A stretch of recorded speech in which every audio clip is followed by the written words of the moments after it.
Welcome to today's Explainer. We're about to go on a seriously fascinating journey into the human brain and body. I'm really excited to dive into this with you, because we're going to demystify the actual physical roots of panic disorder, we'll untangle some pretty confusing psychiatric diagnoses, and look at a surprising real-world case study that honestly shatters a lot of the stereotypes out there. Let's jump right in. So, picture this. Your heart is absolutely pounding out of your chest, you can barely catch your breath, and you are 100% convinced you're in mortal danger.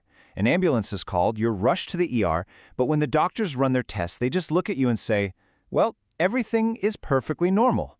This is a shockingly common scenario. But here's the truth. Even if they don't find a heart attack, something very, very real is happening inside your body. It's basically like your body's survival alarm has just gotten jammed in the on position. To figure out how this happens, here is our roadmap for today. We'll cover the mechanics of panic, the panic disorder cycle, clearing up confusing diagnoses, the road to recovery, and we'll finish up with that 60-year-old case study.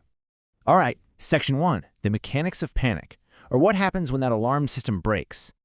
Think of your autonomic nervous system kind of like a giant seesaw. On one side, you've got the sympathetic nervous system. That's your action system. It gives you energy, tension, gets you ready to move. On the flip side is the parasympathetic nervous system, which is all about resting, relaxing, and recovering. On a normal day, these two just balance each other out. But when chronic stress or extreme fatigue builds up, that seesaw literally breaks. The sympathetic side, the action side, just gets violently stuck at the very top. And when that action system gets jammed at its absolute peak, your body goes into total autonomic overdrive. This triggers a massive, terrifying cascade of physical symptoms. We're talking severe palpitations, dizzy spells, cold sweats, ringing ears, a throat that feels completely closed up, and the big one, an overwhelming, absolute fear of dying. The really crucial thing to take away here is that this isn't just in your head. It's a huge, albeit temporary, biological storm that usually peaks and passes in just a few minutes. Which brings us to Section 2, the panic disorder cycle, or what happens when fear becomes a habit. So it's important to note that a single panic attack and actual panic disorder aren't exactly the same thing. Pretty much anyone can have a random panic attack if they're exhausted or stressed enough. But panic disorder is when that fear literally turns into a chronic habit, and it rests on three core pillars: the initial panic attack, anticipatory anxiety, and agoraphobia. When these three lock together, you get trapped in a pretty relentless cycle. Let's break those down. First is anticipatory anxiety. You can really just think of this as the fear of fear. Because that first panic attack feels so utterly horrific, your brain becomes totally hijacked by the dread of the next one happening. It's this heavy, constant anxiety that an attack could strike at any given second, which essentially turns your everyday life into a waiting game for the next disaster. And that feeds right into the third step, agoraphobia. Now, pop culture kind of gets this wrong. People usually think it just means being scared of wide open spaces. But when we talk about panic disorder, it's actually a deep, paralyzing fear of inescapable situations. It's the sheer terror of having an episode on a packed train, or sitting in a crowded movie theater, or even just standing in a long checkout line where you can't easily bolt to safety. People start avoiding these places altogether, and their world just gets smaller and smaller.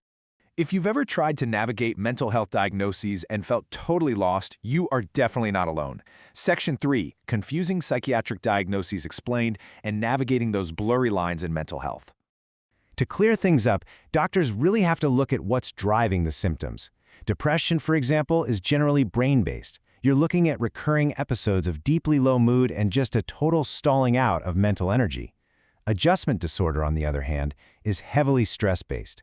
It's a direct, situational reaction to a huge external stressor, like a highly toxic workplace.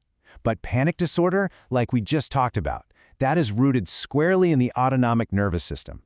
It's that severe physical overdrive paired with the intense dread of future attacks.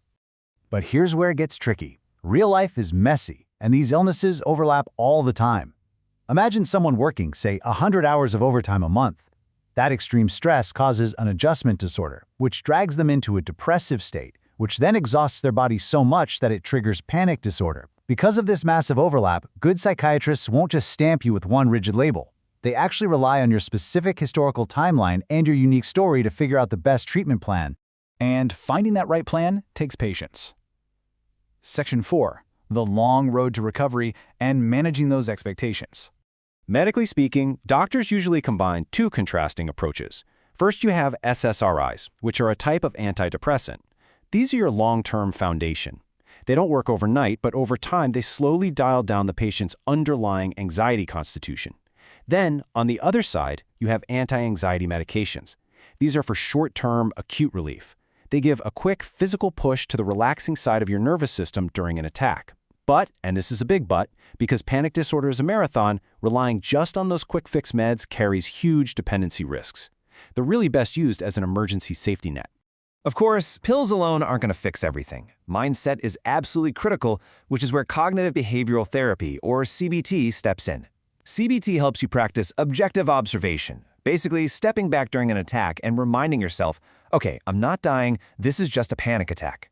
It also uses exposure therapy, where you take tiny, baby steps back into those places you've been avoiding. And, arguably most important, it teaches flexible thinking. You see, a lot of folks with panic disorder are perfectionists. They live in a 0 to 100 mindset, bottling up stress. Learning how to bend without breaking is incredibly crucial for long-term recovery. To tie all this together, let's look at Section 5, Case Study of the 60-year-old, because panic absolutely does not discriminate by age. Let's walk through the timeline of a 63-year-old retired HR worker. People often think of panic disorder as a young person's issue, but that is a total myth. At point 1, this guy retires and suddenly loses his daily routine, his identity, his purpose.